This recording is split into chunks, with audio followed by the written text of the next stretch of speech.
जय हिंद दोस्तों। दोस्तों आज हम पढ़ने वाले हैं उत्सर्जन। तो उत्सर्जन क्या होता है, चलिए आज हम आपको बताएंगे। दोस्तों ये उत्सर्जन है, एक्सप्रेशन। तो आज में हमको इसकी परिभाषा क्या होती है और इसके क्या क्या वो होते हैं, कार्य होते हैं। ये दोस्तों बायोलॉजी का सबसे महत्वपूर्ण चैप्टर है। अगर जो आपने ये नहीं पढ़ा तो इसे समझ के पढ़ना, बहुत ही अच्छे से समझ के पढ़ना, ताकि आपको कोई भी दिक्कत परेशानी ना पड़े, ठीक है। क्योंकि ये उत्सर्जन जो होता है, ये उत्सर्जन प्रक्रिया क्या होती है, क्या होता है इसका मतलब। तो चलिए मैं आपको बताता हूँ। देखो उत्सर्जन क्या होता है, जैसे कि अभी आप बैठे हैं, मैं आपको बोलूंगा मैं चलो बाहर जाओ, ठीक है। जो भी आदमी के अंदर बदलाव हो सके या कुछ परिवर्तन हो सके उसे उत्सर्जन कहते हैं, ठीक है। उत्सर्जन का क्या मतलब होता है, जैसे कि मैंने आपको बाहर भेजा, आप जा रहे हैं बाहर, मैं भेजने वाला हूँ, क्या हूँ, उत्सर्जन। उत्सर्जन क्रिया हो रही है, इसलिए इसे उत्सर्जन बोलेंगे। उत्सर्जन का मतलब यही होता है कि अपने अंदर कुछ बदलाव लाना, किसी को निकालना, बाहर निकालना। जैसे कि मैं अपनी बात आपके सामने रख रहा हूँ तो ये भी एक उत्सर्जन हो रहा है, ठीक है। तो यही उत्सर्जन का क्रिया है और यही उत्सर्जन की भाषा है। तो चलिए मैं आपको बताता हूँ अब कि उत्सर्जन स्पष्ट अपशिष्ट खराब व पदार्थों का शरीर से बाहर निकालना उत्सर्जन कहलाता है, ठीक है। वही परिभाषा लिख रही है, क्या कहलाता है, उत्सर्जन। उत्सर्जन कहलाता है। जैसे अगर माना मैंने अब ये क्या मार्कर उठाया, तो मैं ये मार्कर उठाया तो मैं इसे जैसे लिखना चालू करूंगा और मैं क्या कर रहा हूँ, कोई क्रिया कर रहा हूँ, उत्सर्जन कर रहा हूँ मैं, मतलब कुछ लिख रहा हूँ, ठीक है। अब मान के चलो कोई बच्चा यहाँ बैठा हुआ, जो भी आप बैठे हैं, इसमें से कोई एक बच्चा शरारत कर लगे तो मैं उसे उठा के बाहर निकालने लगूँ, मैं कह लगूँ चलो निकलो जाओ तुम यहाँ से, अब तुम नहीं पढ़ेंगे, तुम अपने घर जाओ। तो इसका क्या मतलब होगा, ये एक उत्सर्जन हो रहा है। क्या हो रहा है, उत्सर्जन हो रहा है, ठीक है। हमेशा इस बात को ध्यान रखना। तो मैं परिभाषा बता चुका हूँ, देख सकते हैं, दोबारा से पढ़िए। अपशिष्ट अपशिष्ट खराब खराब पदार्थों का शरीर से बाहर निकालना, बाहर निकालना उत्सर्जन कहलाता है। क्या कहलाता है, उत्सर्जन कहलाता है।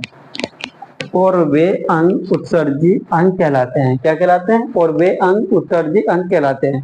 अब वे अंग कौन कौन से हैं, चलिए मैं आपको वे अंग भी बताऊंगा। वे 5 अंग होते हैं। कितने अंग होते हैं, 5 अंग होते हैं। चलिए पहले तो मैं बताऊंगा कौन कौन से। सबसे पहले आ गया हमारी त्वचा। त्वचा, त्वचा से आप कहेंगे त्वचा क्या हो, त्वचा तो ये जो हमारी खाल है, पूरे शरीर की जो हमारी खाल बनावट जो है वो एक त्वचा है। जो हमारे गालों पे, ये हाथों पे चढ़ी हुई है, ये जो खालसी है, ये एक त्वचा है। अब इसमें से क्या होता है, ये भी क्या करती है, उत्सर्जन। क्या करती है, उत्सर्जन। जब ये भी उत्सर्जन करती है तो इसमें से क्या निकलता है, पसीना, नमक और सीवन। सीवन आप मालूम करें, आप कहेंगे सीवन, सीवन क्या होता है। सीवन मैं सीवन आपको बताता हूँ, देखते। त्वचा, स्किन, क्या निकलता है, पसीना, सीवन और नमक। ये 3 चीज आदमी, जब पसीना हमारा बाहर निकलता है तो हमारे बनियान जो भी हम कपड़ा पहने रहते हैं, हमेशा सबसे ज्यादा कलरफुल कपड़ों पे ज्यादा दिखेगा।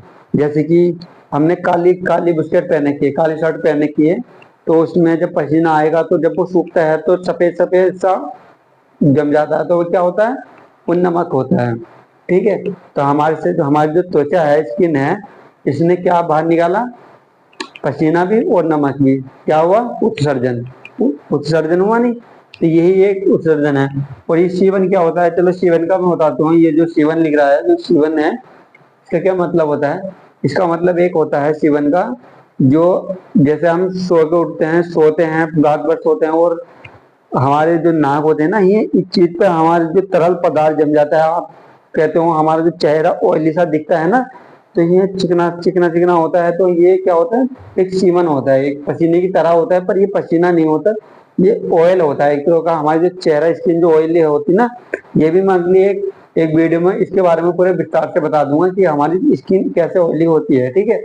तो चलिए, तो वो हमारे, इसे हम सीवन बोलते हैं, ठीक है। और फेफड़ा, अब मैं फेफड़ा ये भी उत्सर्जन करता है, क्या करता है, ये CO2 मतलब कार्बन डाइऑक्साइड को बाहर निकालता है, और वायु को, और बलगम, बलगम भी हमारे शरीर का एक उत्सर्जन है, जो कि हमारे फेफड़ों का उत्सर्जन है। आपने देखा होगा, अपने किसी बुजुर्ग आदमी को देखा होगा, बूढ़े आदमी को देखा होगा, तो वो क्या करते हैं, जब वो ज्यादा बूढ़ा हो जाते हैं, मतलब उनको खांसी आती है तो कोकारी मारते हैं वे, और उसमें से जो बलगम निकलता है, जब वे खांसते हैं करके, तो उससे उसमें से एक बलगम निकलता है, और वो बलगम क्या करता है, उससे क्या होता है, वो जो कैसे निकल के आता है, ये हम अपने फेफड़ों से जोर लगाते हैं, क्या होता है, हमारे फेफड़े जो होते हैं, इसके द्वारा ये बाहर आता है, ठीक है। जो हमारे जो लंग्स होते हैं ना, ये लंग्स हमारे, तो इसके द्वारा ये CO2 को भी और वाष्प को भी हम सबको बाहर निकालते हैं। अगर जब हम खांस भी रहे होते हैं, तो एकदम सी, जैसे कि हमारे जो खांसी आती है, तो हम फेफड़े के द्वारा ही जोर लगाते हैं अपने, जो कि हमारे जो हमारी जो ऑक्सीजन होती है, इसमें जो कार्बन डाइऑक्साइड जो, उसके द्वारा हम बाहर निकाल देते हैं उसे, ठीक है।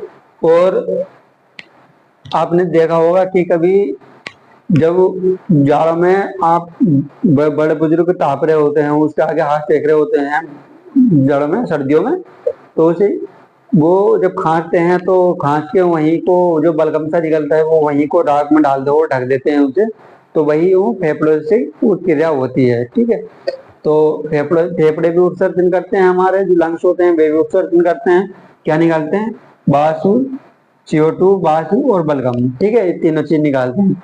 अब आ गया ब्रिक मतलब किडनी, इसे गुर्दा भी कहते हैं हम, जो कि ये बहुत ही हमारे उत्सर्जन में बहुत ही महत्वपूर्ण, इसकी बहुत ही अहम भूमिका है उत्सर्जन की क्रिया में, ठीक है। तो सबसे पहले इसे हम किडनी भी बोल सकते हैं, इसे हम गुर्दा भी बोलते हैं, और इसे ब्रिक भी बोलते हैं। इसे हिंदी में ब्रिक बोलते हैं, इंग्लिश में किडनी बोलते हैं, ठीक है।